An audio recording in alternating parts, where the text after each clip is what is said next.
Hello, Augies Worldwide. I'm Dave Casler, amateur radio call sign KE0OG, here with another episode of Ask Dave. And our question today comes from Mark Rowell. He's KC6BPH, and he has a question, a long wire antenna with two different radios. Now, let me explain a little bit about what's going on, and we'll see if we can't come up as a suggestion. Okay, here's his question. I have a 161-foot end-fed long wire connected to an ICOM AH4 remote tuner feeding my ICOM. He just bought a Yaesu FT991A. Now, he has this long wire antenna right here.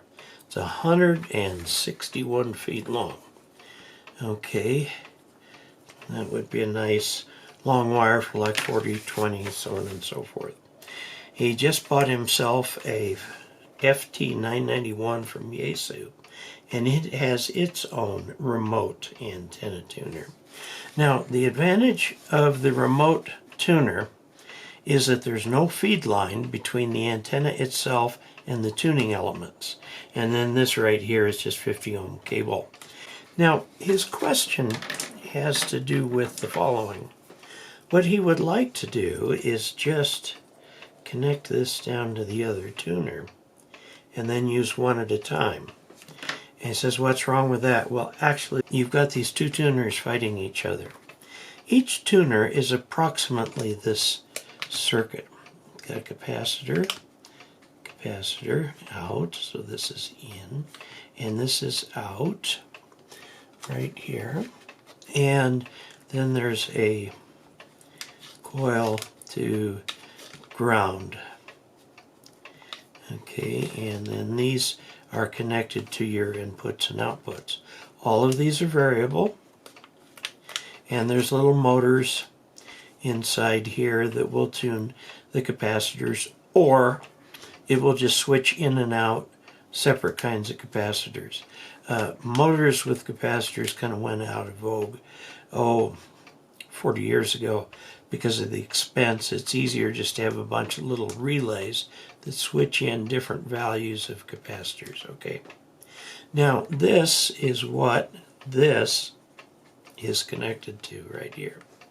So if you connect the FC40 in parallel, what you've got is yet another one of these, okay, with a coil.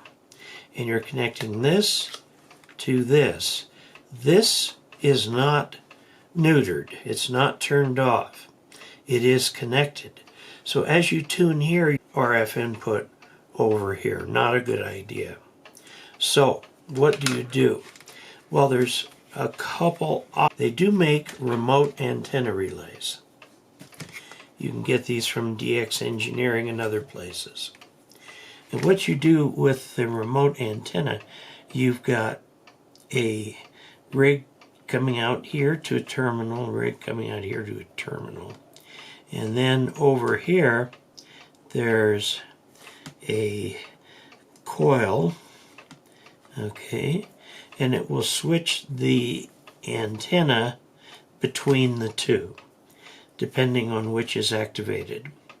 The other thing you can do is just put in a totally different random wire that's headed off about 90 degrees from this other one here, so there's minimal pickup in each direction. Either will work.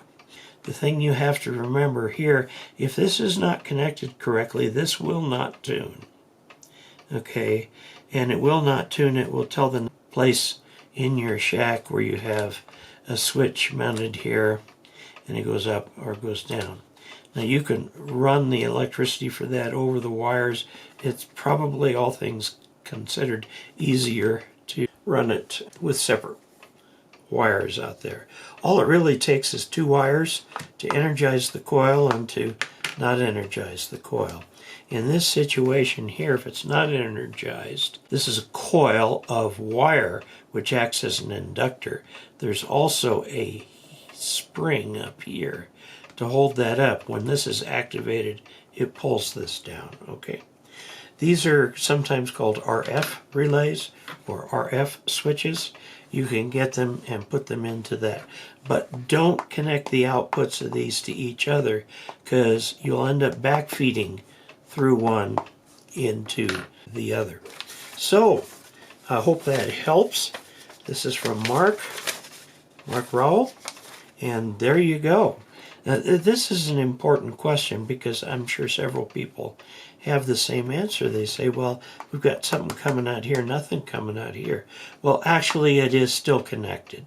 So that's why you want to avoid that, because these two will fight each other. In this case here, we find that the two antenna tuners will fight each other.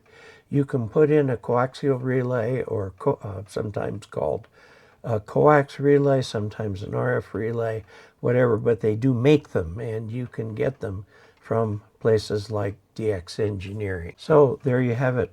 Good luck with your project. I hope things work out really well for you.